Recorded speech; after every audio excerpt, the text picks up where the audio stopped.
마태복음 2장 1절에서 11절 말씀, 신약성경 제아진 성경으로 2페이지 마태복음 2장 1절에서 11절 말씀 제가 봉독해 드리겠습니다.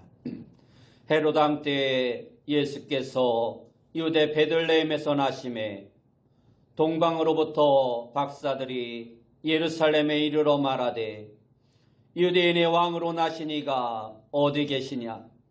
우리가 동방에서 그의 별을 보고 그에게 경배하러 왔노라 하니 헤롯 왕과 온 예루살렘이 듣고 소동한지라. 왕이 모든 대제사장과 백성의 서기관들을 모아 그리스도가 어디서 나겠느냐 물으니 이르되 유대 베들레헴이 오니 이는 선지자로 이렇게 기록된 바 또 유대 땅 베들레헴아 너는 유대 고을 중에서 가장 작지 아니하도다. 내게서 한 다스리는 자가 나와서 내 백성 이스라엘의 목자가 되리라 하였음이니이다. 이에 헤롯이 가만히 박사들을 불러 별이 나타난 때를 자세히 묻고 베들레헴으로 보내며 이르되 가서 아기에 대하여 자세히 알아보고 찾거든 내게 고하여 나도 가서 그에게 경배하게 하라. 박사들이 왕의 말을 듣고 갈새 동방에서 보던 그 별이 문득 앞서 인도하여 가다가 아기 있는 곳 위에 머물러 서 있는지라. 그들이 별을 보고 매우 크게 기뻐하더라. 집에 들어가 아기와 그의 어머니 마리아가 함께 있는 것을 보고 엎드려 아기께 경배하고 보배압을 열어 황금과 유향과 몰약을 예물로 드리니라. 아멘. 우리 옆에 분들과 인사합시다. 기쁜 성달 되시기 바랍니다. 다시 한번 인사합시다. 오늘도 큰 은혜 받읍시다. 오늘 우리가 읽은 말씀을 통해서 동방박사처럼이라는 제목으로 함께 은혜의 말씀을 살펴보길 원합니다. 성탄절은 아주 극소수의 사람들을 제외하면 지구상의 모두가 다 기뻐하고 즐거워하는 날입니다. 그런데 안타까운 것은 오늘날 아기 예수를 위하여 그리고 아기 예수 때문에 성탄절을 축하하고 즐거워하는 사람들은 그렇게 많지 않다라는 것입니다.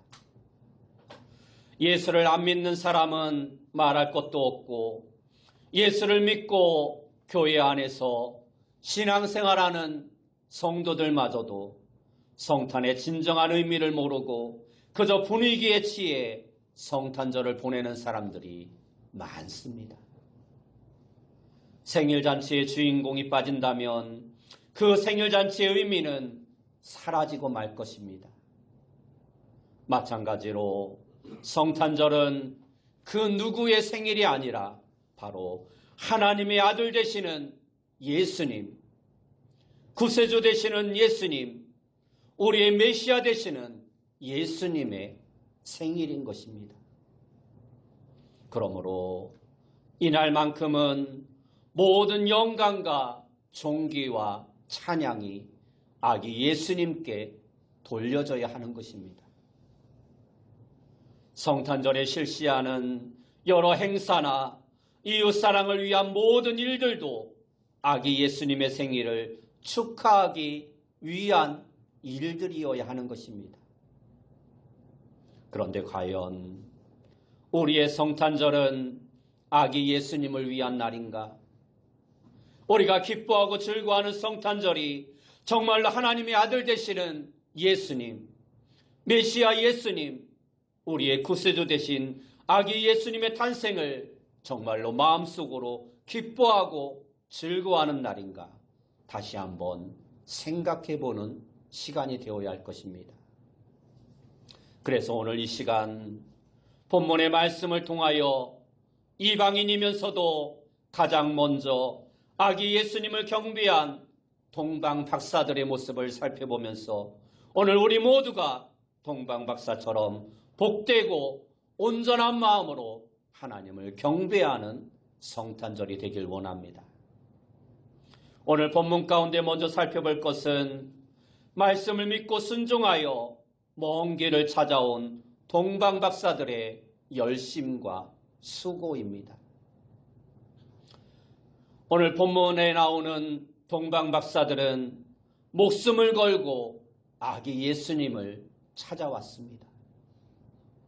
본문 1절 말씀에 보면 헤롯 왕 때 예수께서 유대 베들레헴에서 나심에 동방으로부터 박사들이 예루살렘에 이르러 말하되 하고 말씀하고 있습니다.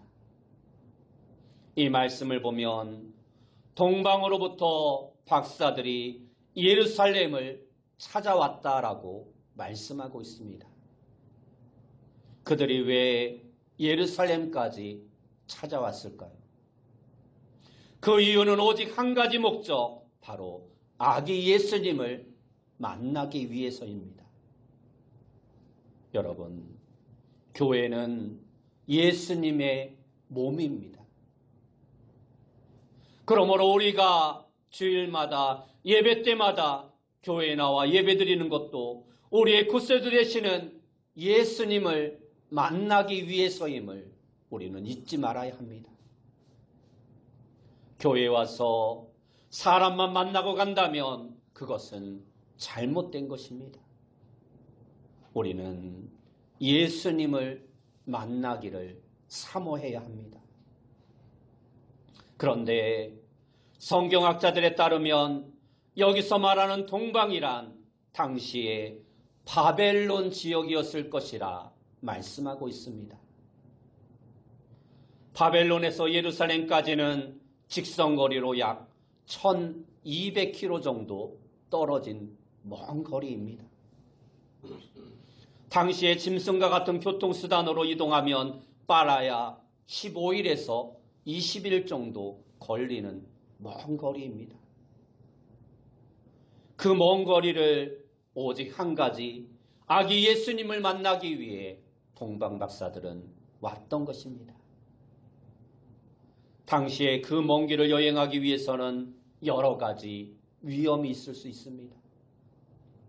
강도의 위험과 질병의 위험, 사막의 위험, 강의 위험, 짐승의 위험 등 그들은 그 모든 위험을 감수하고 아기 예수님을 만나야 한다는 그 유일한 목적을 가지고 그 멀고 먼 길을 나섰던 것입니다. 오늘 우리도 동방 박사처럼 예수님 한 분만으로 기뻐하고 눈물을 흘렸던 그 첫사랑의 열정을 다시 회복하는 성탄절이 되어야 할 것입니다. 우리는 매년마다 성탄절을 맞이합니다. 기쁘다 구주 오셨네, 고요한 밤, 거룩한 밤, 찬송을 부르면서 성탄절을 맞이합니다. 그러나 과연 정말로 우리가 예수님을 믿었을 때 그 첫사랑, 처음 은혜 받았을 때 그 뜨거운 마음을 아직도 간직하고 있는가? 우리의 모습을 생각해 보아야 합니다. 예수님 한 분만으로 만족하며 예수님 한 분만으로 기뻐하고 즐거워하고 있는가? 우리의 믿음의 모습이 정말로 하나님이 보시기에 기뻐하실 만한 믿음의 상태인가? 우리의 모습을 돌아보아야 합니다. 그래서 오늘 동방 박사들처럼 예수님을 만나기 위해 모든 것을 초월하는 신앙인이 되어야 할 것입니다. 예수님을 만나는 일이라면 모든 것을 다 저버리고라도 오직 그것 하나가 제일 중요하다 하고 찾고 매달리는 신앙이 오늘 우리에게 있어야 하는 것입니다. 그런데 그렇지 않은 사람들이 많습니다. 먼 길을 마다하지 않고 온 동방 박사들과 달리 오히려 가까운 곳에 있었지만 예수님의 탄생에 대해서조차 알지 못했던 사람들이 있었습니다. 그들이 누구입니까? 바로 대제사장들과 서기관들이었습니다. 그들은 예수님이 태어난 것도 알지 못하였고 그래서 그 예수님을 찾아가지도 않았습니다. 아니, 동방박사들이 예수님의 탄생 소식을 알려주었는데도 불구하고 성경 어디에도 대제사장이나 서기관들이 예수님께 경배하러 갔다라는 기사가 전혀 없습니다.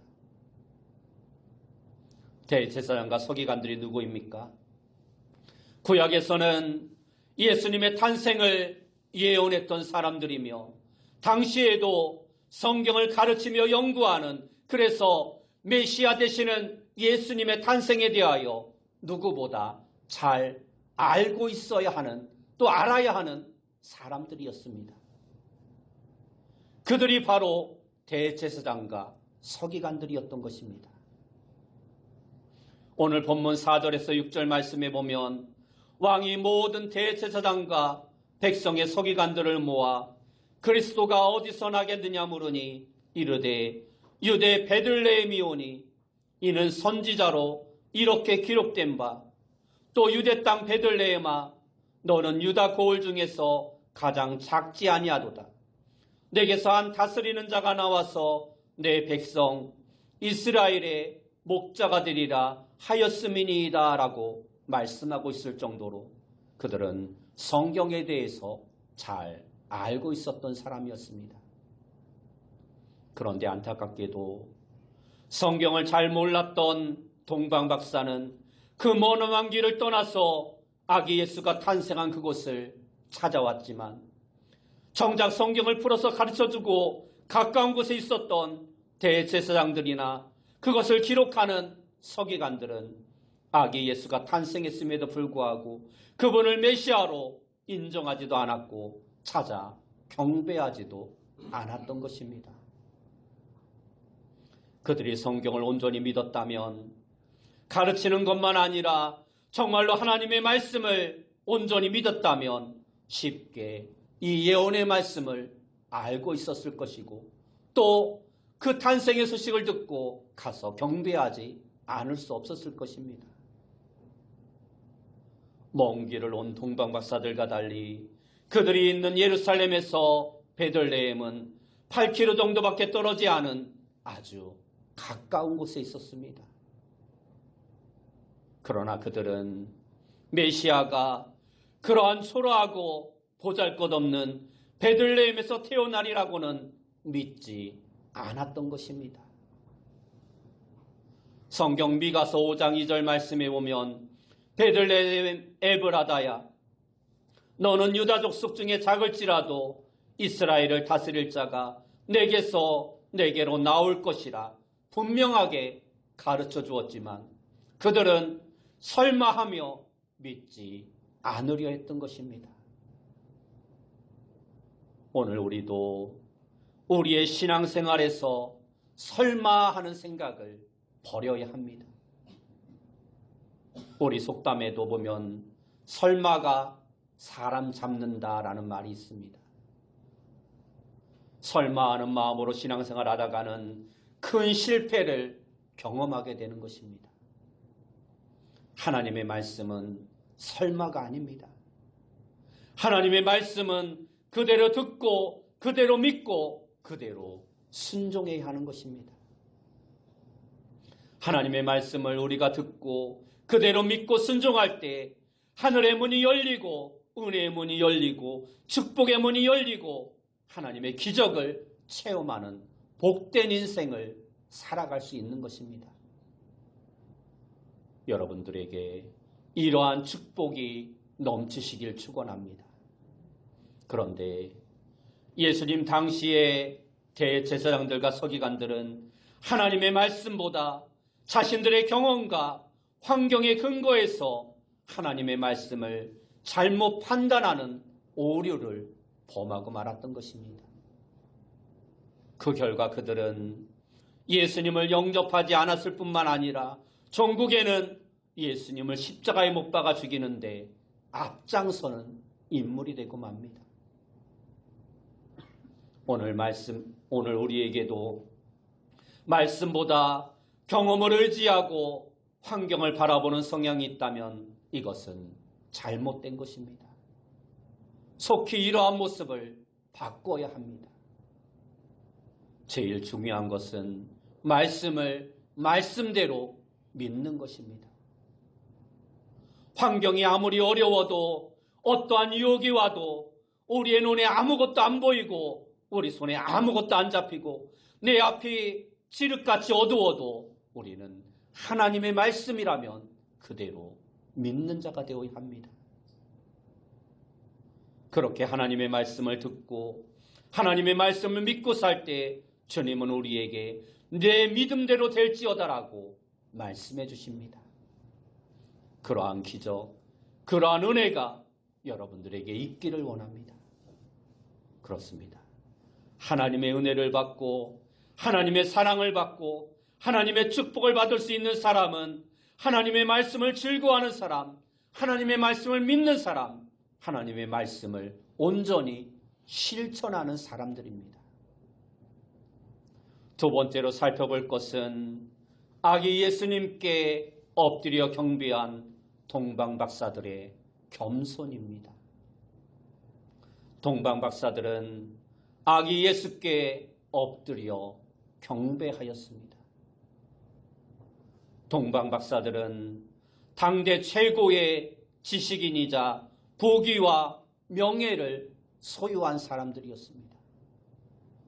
그러나 그들은 학문적인 호기심이나 정치적인 목적이나 또는 개인적 욕망을 위해서 아기 예수님께 나온 것이 아니었습니다. 이들이 일반적인 사람들이었다면 만왕의 왕으로 태어나신 예수님을 경배하러 왔다고 감히 왕궁으로 쳐들어가지는 않았을 것입니다. 그만큼 권력이 있고 그만큼 권세가 있고 그만큼 능력 있는 사람이기에 왕궁으로 가서 이스라엘의 왕으로 나신 이가 어디 있느냐 물을 수 있었던 것입니다. 동방박사들이 그 먼 길을 찾아온 이유는 그들이 할 수 있는 최선의 것, 즉 아기 예수님께 경배하기 위해서였습니다. 그들이 먼 길을 와서 할 수 있었던 것이라고는 단지 하나님의 아들로 오신 메시아, 인류를 구원하기 위해 오신 메시아, 예수 그리스도 아기 예수께 경배하기 위해서였습니다. 오늘 우리의 신앙도 마찬가지입니다. 우리의 예배도 마찬가지입니다. 우리가 교회에 올 때는 다른 것이 필요 없습니다. 나는 하나님 아버지께 예배드리러 간다. 나는 아기 예수께 경배하러 간다. 바로 이러한 마음을 가지고 교회에 와야 하고 그러한 사람이 참 신앙인이요 하나님께 사랑받는, 하나님께 칭찬받는, 하나님께 복받는 신앙인인 것입니다. 우리 신앙은 절대 거래가 아닙니다. 부모와 자녀 간에는 거래가 있을 수 없습니다. 내가 이렇게 하면 부모님이 이렇게 해주실 거야. 그런 것이 없습니다. 자식이니까 피로 낳아주시고 나를 길러주시고 나를 교육해주신 부모님이니까 그 부모님 앞에 감사하고 공경하고 효도해야 하는 것이 너무나도 당연한 것입니다. 하나님과 우리의 신앙도 마찬가지입니다. 우리의 신앙도 거래가 아닙니다. 내가 이렇게 하면 하나님께서 이렇게 해주시겠지. 그런 것이 아니라 이미 하나님께서 우리에게 주신 은혜와 사랑과 그 축복에 감사하는 마음으로 우리가 드릴 수 있는 것이 예배인 것입니다. 우리 하나님의 사랑은 아가페적인 사랑입니다. 거래적인 사랑은 필레오의 사랑입니다. 그러나 우리 하나님의 사랑은 아무 조건 없이 우리에게 거저주신 아가페적인 사랑인 것입니다. 오늘 본문 2절 말씀에 보면 유대인의 왕으로 나신 이가 어디 계시냐? 우리가 동방에서 그의 별을 보고 그에게 경배하러 왔노라 하니 하고 말씀하고 있습니다. 여기에 보면 우리가 동방에서 그의 별을 보고 그에게 경배하러 왔노라 말씀하고 있습니다. 다른 조건 때문에 온 것이 아닙니다. 경배하러 왔노라. 그들은 사도 바울처럼 이 땅에서 가장 고귀한 것이 무엇인가를 바로 깨달아 알았습니다. 그리고 그것을 얻기 위해 다른 모든 것들은 배설물로 여길 만큼 하찮은 것들이었습니다. 바울은 빌립보서 3장 8절에서 또한 모든 것을 해로 여김은 내 주 그리스도 예수를 아는 지식이 가장 고상하기 때문이라. 내가 그를 위하여 모든 것을 잃어버리고 배설물로 여김은 그리스도를 얻고라고 말씀하고 있습니다. 이 말씀은 예수님을 알고 예수님을 믿고 예수님을 얻기 위하여 사도 바울은 모든 것을 잃어버리겠다. 모든 것을 배설물로 여기겠다. 고백하고 있는 것입니다. 오늘 우리는 어떠한 목적을 가지고 예수님께 나왔습니까? 어떠한 마음으로 성탄절을 맞이하고 있습니까? 우리의 마음과 생각을 돌아보아야 합니다.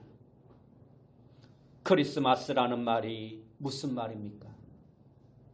크리스마스란 그리스도라는 말과 경배라는 말의 합성어입니다. 그리스도라는 말은 메시아, 기름 부음을 받은 자라는 뜻입니다. 그러므로 크리스마스란 말은 메시아, 기름 부음을 받은 자에게 경배하라라는 말인 것입니다. 말 자체가, 크리스마스라는 말 자체가 그리스도를 경배하라라는 말인 것입니다. 그렇습니다. 그러므로 성탄절은 먹고 놀고 즐기는 날이 아니라 아기 예수님께 경배드리는 날인 것을 우리는 잊지 말아야 합니다. 아기 예수를 찬양하는 날, 아기 예수님께 예배드리는 날, 아기 예수님을 높여드리는 날, 이 날이 바로 성탄절, 이 날이 바로 크리스마스인 것입니다.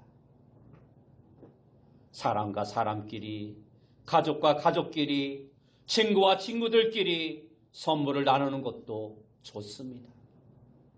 그러나 선물을 주고받는 날이 크리스마스가 아니라 아기 예수님께 경배하고 예배드리고 찬양하는 날이 크리스마스인 것입니다. 그런데 안타까운 것은 아기 예수님께 경배는 쏙 빼놓고 서로 선물만 주고받는 것, 그냥 나가서 노는 것, 이것이 크리스마스인 것처럼 생각해서는 안 된다라는 것입니다. 아기 예수님께 먼저 경배하고 아기 예수님을 먼저 찬양하고 아기 예수님께 먼저 감사하고 그 사랑을 통해서 그 사랑으로 말미암아 가족끼리, 이웃끼리, 형제끼리, 친구들끼리 나누고 베풀고 사랑을 증거해야 하는 것입니다. 그러므로 우리는 예수님을 믿는 것이 최고의 축복이요, 예수님께 경배드리는 것이 최고의 특권임을 알아야 합니다. 이것을 분명히 알고 살면 행복합니다. 동방 박사들은 아기 예수께 엎드려 경배하였습니다. 초라하고 보잘것없는 동네에, 그것도 방도 아닌 짐승이 밥을 먹는 구유에 누워있는 아기 예수를 보고 그 누가 만왕의 왕이라 믿을 수 있겠습니까? 그러나 동방 박사들은 믿었습니다. 하나님이 역사하셨기 때문입니다. 오늘 본문 11절 말씀에 보면 집에 들어가 아기와 그의 어머니 마리아가 함께 있는 것을 보고 엎드려 아기께 경배하고라고 말씀하고 있습니다. 이 말씀을 보면 엎드려 아기께 경배하고라고 말씀하고 있습니다. 지식도 있는 사람이, 부귀도 있는 사람이, 명예도 있는 동방 박사들이 아기 예수, 갓 태어난 핏덩어리 같은 아기 예수, 그것도 호화스러운 궁궐이 아닌 냄새나는 짐승이 묻고 있는 구유에 누워 있는 아기 예수께 엎드려 경배하였던 것입니다. 이처럼 예배는 경배하는 것입니다. 기도는 엎드리는 것입니다. 겸손하게 엎드려 우리의 간구의 제목들을 아뢰는 것, 이것이 온전한 예배인 것입니다. 동방 박사들은 자신이 가지고 있는 모든 지위와 체면 그리고 자존심을 다 내려놓았습니다. 그리고 아기 예수님 앞에 엎드려 경배하였습니다. 이것이 바로 하나님이 원하시는 참된 예배의 모습인 것입니다. 예수님 앞에 온전히 나를 내려놓는 것, 내 마음을 드리고 내 생각을 드리고 내 모든 것을 다 드리는 것, 이것이 하나님이 기뻐 받으시는 것입니다. 그래서 마지막 세 번째로 살펴볼 것은 동방 박사들이 드린 세 가지 예물입니다. 동방 박사들은 그 먼 길을 빈손으로 오지 않았습니다. 먼 길을 찾아온 것으로 끝나지 않았습니다. 경배한 것으로 끝나지도 않았습니다. 동방 박사들은 아기 예수님께 그들이 가지고 온 가장 귀한 세 가지 예물을 드렸습니다. 오늘 본문 11절 하반절을 보면 보배 앞을 열어 황금과 유향과 모략을 예물로 드리니라 라고 말씀하고 있습니다. 일반적으로 누군가에게 무엇을 줄 때는 그 사람에게 어울리는 것을 주게 됩니다. 그래서 이사 선물을 할 때는 보통 세제나 비누 혹은 화장제를 선물합니다. 결혼하는 사람에게는 그 결혼에 합당한 선물을 하는 것입니다. 이와 마찬가지로 동방 박사도 예수님에게 예수님의 합당한 세 가지의 선물을 드립니다. 첫 번째 예물은 황금입니다. 이 황금은 예수님이 이 땅을 다스리시고 통치하시는 왕이심을 상징하는 것입니다. 두 번째 예물인 유황은 일반적으로 제사 때 쓰이는 것으로 이것은 예수님이 우리의 영원한 대제사장이 되심을 상징하고 있는 것입니다. 그리고 세 번째 예물인 모략은 시체 보존을 위해 쓰이는 약품입니다. 산 사람을 위해 쓰이는 것이 아닌 죽은 사람을 위해 쓰이는 약품입니다. 이것은 예수님께서 인류의 모든 죄를 지시고 십자가 위에서 죽으실 것을 상징하고 있는 것입니다. 그러므로 동방 박사들은 예수님을 왕으로 대제사장으로 온 인류를 구원할 그리스도로 인정했던 것입니다. 믿었던 것입니다. 그뿐만 아니라 예수님을 그들의 마음의 중심에 모셔드림으로 말미암아 황금과 유향과 모략을 드릴 수 있었던 것입니다. 오늘 우리도 동방 박사들처럼 우리의 왕이시자 우리의 대제사장이시고 구세주이시며 다시 오실 예수님께 가장 합당한 예물을 드리는 성탄절이 되어야 할 것입니다.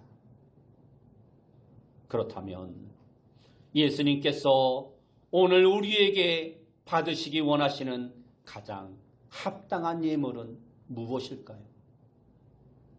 그것은 바로 우리 자신을 예물로 드리는 것입니다.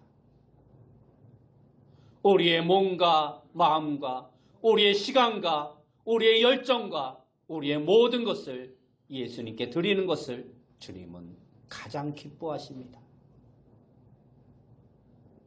하나님이 아브라함에게 독자를, 사르밧 과부에게 마지막 양식을 요구하신 것은 그것이 모자라거나 그것이 필요해서가 아니었습니다. 하나님이 원하신 것은 그 독사 이삭이나 그 떡이 아닌 그들의 마음이었던 것입니다. 오늘 우리에게도 하나님은 천천의 수양이나 만만의 물질보다 우리의 마음을 받길 원하시는 것입니다. 예수님이 마리아의 향유와 과부의 두 렙돈을 기쁘게 받으신 것도 그들의 마음의 중심을 보셨기 때문입니다. 예수님은 오늘 우리로부터 황금 같은 믿음, 유황 같은 기도, 모략 같은 헌신과 봉사를 받으시길 원하십니다. 그러므로 여러분의 믿음이 황금 같기를 원합니다. 여러분의 기도가 유황같이 되기를 원합니다. 여러분의 헌신과 봉사가 모략같이 되어지길 원합니다. 예수님의 탄생에 대한 사복음서의 내용을 다 살펴보아도 아기 예수님께 경배를 드리며 첫 성탄절의 영광을 누렸던 사람은 몇 사람 되지 않습니다. 아주 극소수의 사람들이었습니다. 그들은 모두 아기 예수를 간절히 기다렸고 그 메시아를 사모했으며 하늘의 음성에 귀가 열려 있었던 사람들이었습니다. 오늘 우리 모두가 동방박사처럼 우리를 위해 이 땅에 오신 예수님의 탄생을 축하하며 다시 오실 주님을 간절히 기다리고 사모하며 하늘의 음성에 귀를 기울이는 삶을 살아가 다시 오실 주님을 기쁘게 맞이할 수 있는 귀한 성도님들의 다 되시길 예수님의 이름으로 축원합니다. 기도하겠습니다. 사랑하는 주님, 감사합니다. 오늘 성탄절을 맞이하여 동방박사들처럼 우리도 온전한 마음과 온전한 헌신으로 하나님을 예배하며 하나님을 경배하며 하나님을 찬양하는 자 되어줄 수 있도록 인도하시고 다시 오실 주님을 기다리며 하늘의 음성에 늘 귀를 기울이는 자 되어줄 수 있도록 인도하여 주옵소서. 예수님의 이름으로 기도드리옵나이다.